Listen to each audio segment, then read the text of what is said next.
Hello everyone, it's Jordan. Welcome back to AfroLivity.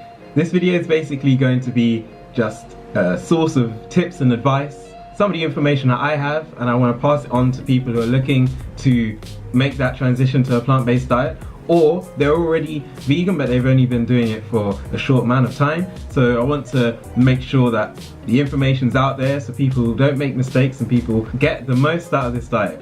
The first point has got to be your calories. Getting enough food. Now, a lot of people who switch to a plant-based diet previously would have been an omnivore, statistically. So most people will be consuming foods which are generally more calorically dense than plant foods. Plant foods are generally less calorically dense than animal products. So if you're not replacing those calories when you make the transition, a lot of people find that they start to feel that they haven't got as much energy, or they might be losing weight but really quickly and other things like this, and it's because you're not eating enough calories. If you don't eat enough calories, it doesn't matter what diet you're on, you're going to feel ill effects, essentially. The point I'm trying to make is make sure that you include the most calorically dense foods in your diet. And as I've stressed in other videos in the past, all of these foods are the healthiest foods. So you want your starches, like rice, potatoes, millet, sorghum. All of these things here are high in calories, and quinoa as well, of course. All of these things are high in calories and you can build a diet around them. Then you've really got to have legumes in there. So beans, chickpeas, lentils. All of these foods provide what you need. They give you the carbs, they give you loads of fiber, iron, protein. Pretty much everything you want comes from these really calorically dense foods. So if you're going to go plant-based, you cannot do it successfully without those foods. You've got to be centering your diet around whole plant foods. I cannot stress that enough. Whole plant foods, that is a way to success. Now the second thing would be to find somewhere where you can get some good recipes online. Talk to friends. If you know anybody who's plant-based or whatever, ask them for some ideas. Maybe invest in a few plant-based cookbooks. There's some really good ones that you can find online. And make sure you've got that inspiration, because you don't want to make the transition to a plant-based diet and not know what it is that you want to eat. There are so many great foods out there, and you need to be able to figure out what combinations of them work for you and which ones are the tastiest. So if you know you like beans, then think about, okay, what's the best way of preparing them? How can I make a lovely maybe bean stew or curry with some steamed coconut rice or whatever, something nice like that. Or if you're a lover of bananas but you don't really do much of them but eat them straight, then you can get some smoothie ideas. You can get some even cooking ideas from bananas, because they're great for making things like banana bread and fritters, all of that kind of stuff. So seek out those recipes. Of course, you're going to get more here from me at AfroLivity in the future, and then of course there are some that I've already uploaded, and there are plenty of other sources, and it's so easy nowadays to find that stuff online. So, you know, search your favorite cuisine and then just put vegan at the end. In Google, put it in YouTube, there are plenty of tutorials, and you can mix and match the recipes how you like. Furthermore, it's really good to get into the habit of cooking if you aren't already there. If you're used to cooking for yourself, you'll be fine.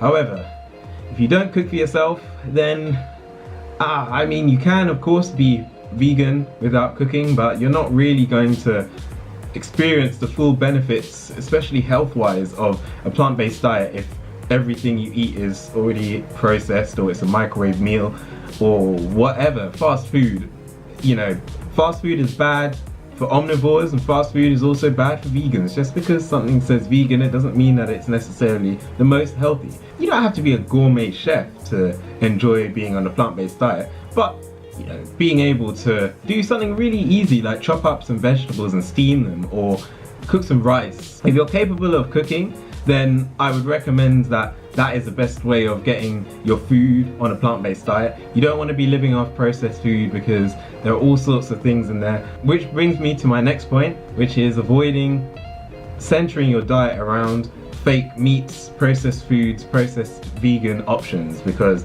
at the end of the day, they are processed. The closer your diet is to whole foods, you know, the real deal, the real McCoy, the closer it is to that, the better. As soon as you start traversing into the world of fake meats, all those artificial burgers. You've even got vegan burgers that bleed now, vegan cheeses and whatever. They're full of salt, they're full of added sugar, they're full of oils, cooking oils. None of these things are health promoting. In my opinion, I feel like these vegan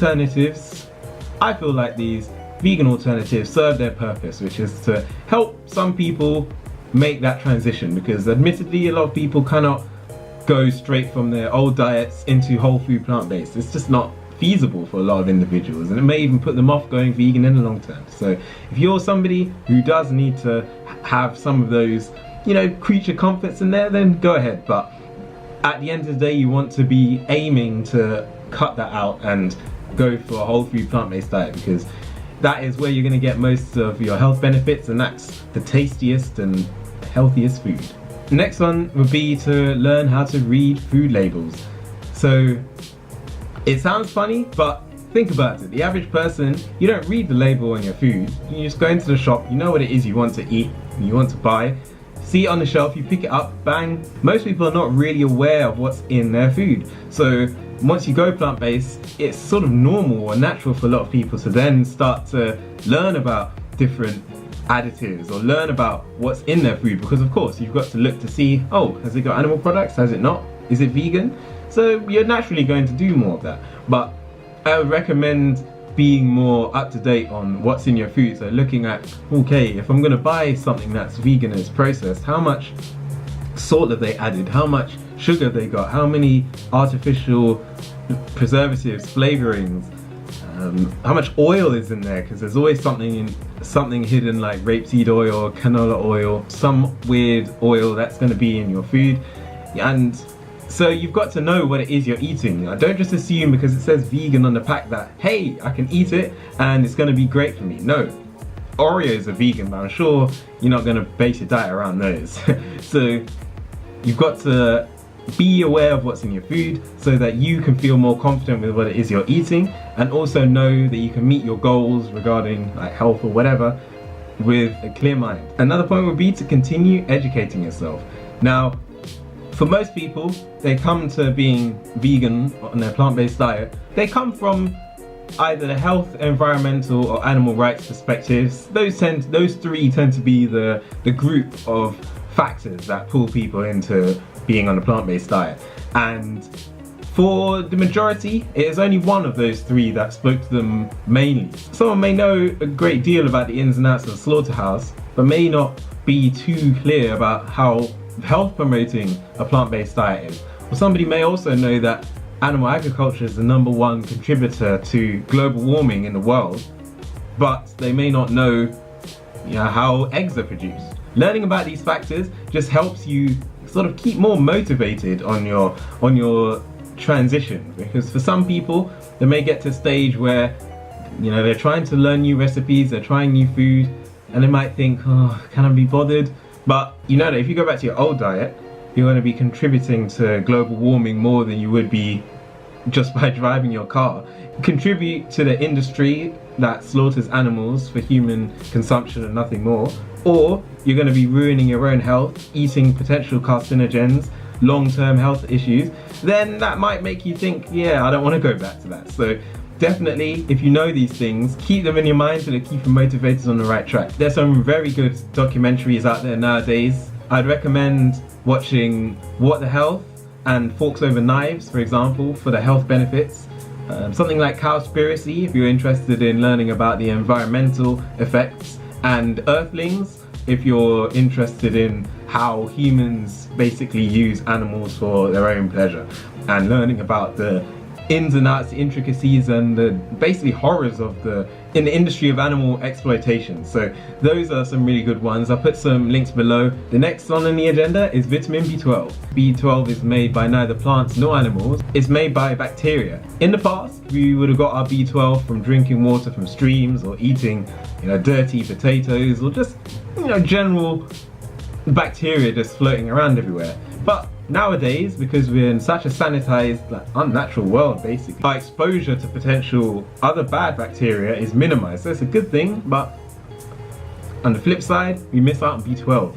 So People who consume animals will get their B12 because animals are, well, in 90% of cases, they're given B12 supplements, or they still get some dirty feed which has B12. So either way, the majority of B12 in a human diet is supplemented. There are lots of recommendations on how to take it. If you eat fortified foods, so things like almond milk or cereals, which have got B12 added to it, and the Vegan Society has got some guidelines which I'll put on the screen now. As you can see, the numbers don't really match up, and that's just because B12 is actually absorbed much better by our body in smaller amounts. So as you can see, if you take a weekly supplement which is close to 2,000 micrograms, then you need to eat so much more than somebody who has it in their fortified food. But it doesn't matter, you just have to make sure you're getting B12. I know there are some vegan YouTubers out there who insist that you do not need to take B12. Do not listen to them. It is a massive, massive risk to not take B12. You could end up with serious nervous damage, dementia, motor neuron issues. You can even increase your risk of heart attacks because B12 helps decrease the accumulation of a compound called homocysteine, which is a toxin. Do not take your risk there. So that was all for me. That was just a really short video there just to give you some guidelines and some advice from my experience, some experience I've gained from watching other YouTubers, from listening to my other friends who've been vegan and what they've gone through. Those are just a few tips there to help you on your journey, and I hope those were informative. So hit like if you enjoyed the video, make sure you subscribe, click that little bell to make sure you get the subscription notifications. But yes, that's all from me, so I hope you enjoyed that, and I look forward to making the next video. So one love, bless up.